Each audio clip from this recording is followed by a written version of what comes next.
representing 4 concrete initiatives which can be grouped under 2 main objectives. First one, Jyrki was telling about it, is e-card. So we just want to make a step towards simplifying procedures for those who want to provide the services cross-border in another member state.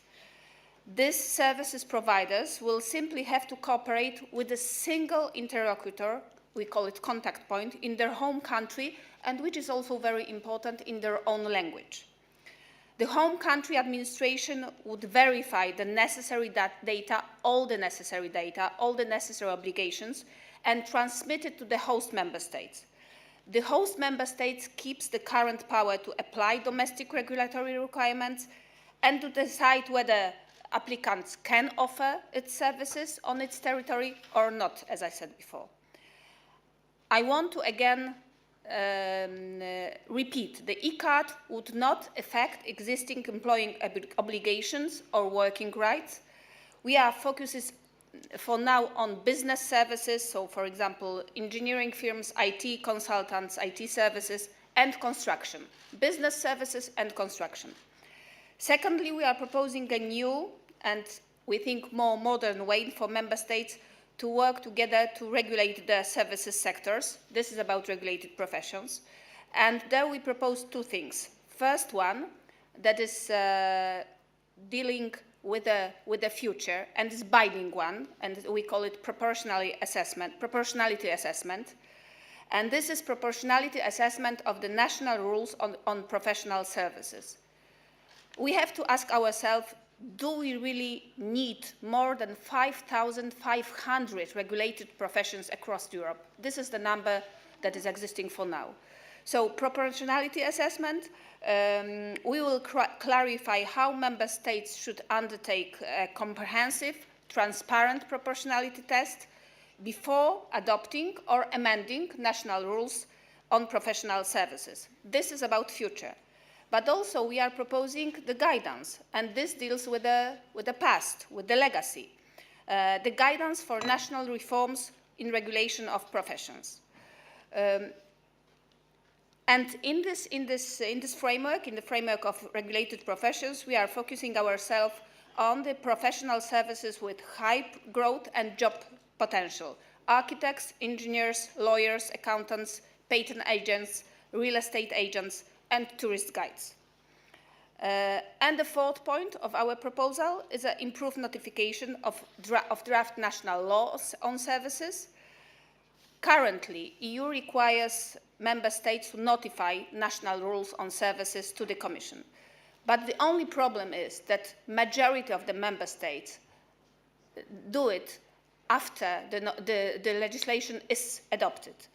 We wanted to notify the proposal of the legislation before, in advance, just to be sure that adopted proposal is in line with our rules according to services. So we are now today proposing the process that is more timely, that will be more timely, more effective, and more transparent, which is also important. To conclude, Jyrki said it very well at the beginning, but we all know that we need a new dynamism in the services economy for 2 main reasons. We are currently making a huge effort to stimulate our economy and to unlock investment in Europe. And we will not be able to do it without properly functioning single market in the services sector. And second thing, performance and manufacturing, so services and manufacturing, is now increasingly linked to the competitiveness of the services. Barriers to trade in services in the single market are therefore really the biggest barriers to the competitiveness of our European economy. So this was our main goal, 4 points in 2 main blocks: e-cards, professional services, and notification. Thank you. A question for Commissioner Bieńkowska, firstly. You've emphasised how important this is to business. 83% business is listed as their #1 issue. And then you say that You're not telling member states what to do. It's voluntary. Do businesses need stronger action? And is there a disconnect between what businesses want and member states and what they want? I've had two short questions. And then a question for Commissioner Tyson.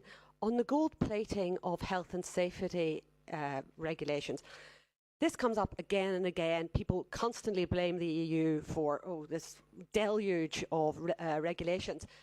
And the point that you've made about gold plating has been made several times.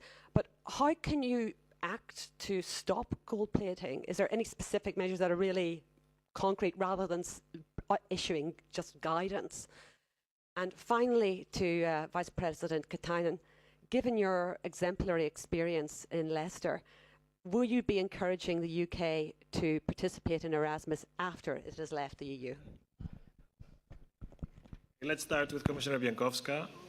So it's not only voluntary measures, because I said it before.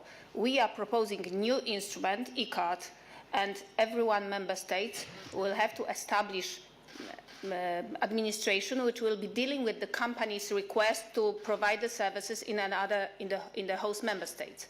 We are also proposing a binding instruments for regulated professions, but for the future, from now on, for the past, we are proposing some guidance how to solve the problem. But for the future, this is a binding instrument, so it's not voluntary.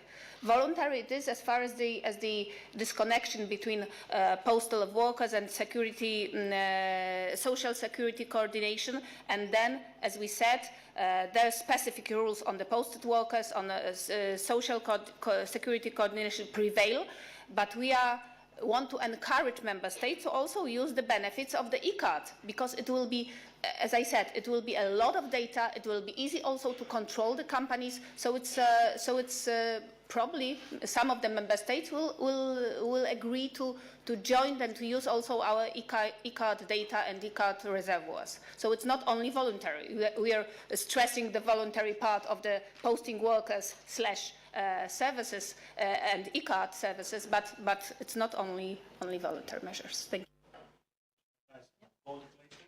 Yeah, thank you. I have to press now. Yeah. Well, on gold plating, you're right that it's not worth just making an issue about it and say it's the others again, we have to blame them, not us, and so on. But we are blamed all the time, so we feel responsible to act, and this is what we are going to do. But gold plating is about what member states add to the minimum rules that we are deciding upon with European institutions.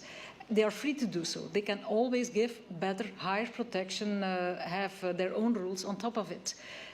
What we see is, when we listen, what we saw in our review is that, in our evaluation, is that in certain member states, only 14% of the employers or of the enterprises complain about administrative burden in the field of occupational safety and health, while in others we have 68% of the entrepreneurs who are complaining about this. So it shows already that there is a problem with what is added by member states themselves, what we call gold plating. What we are going to do is use the instruments and the powers we have to reduce that gold plating. And we are inviting member states to do a peer review. We will assist them in this to see how every member state is acting in this field and to learn from each other to do it better and to reduce administrative burden while, of course, keeping a high level of protection. So we organize together with them a peer review. We will report on that, and we ask them also then to update their own occupational safety and health strategies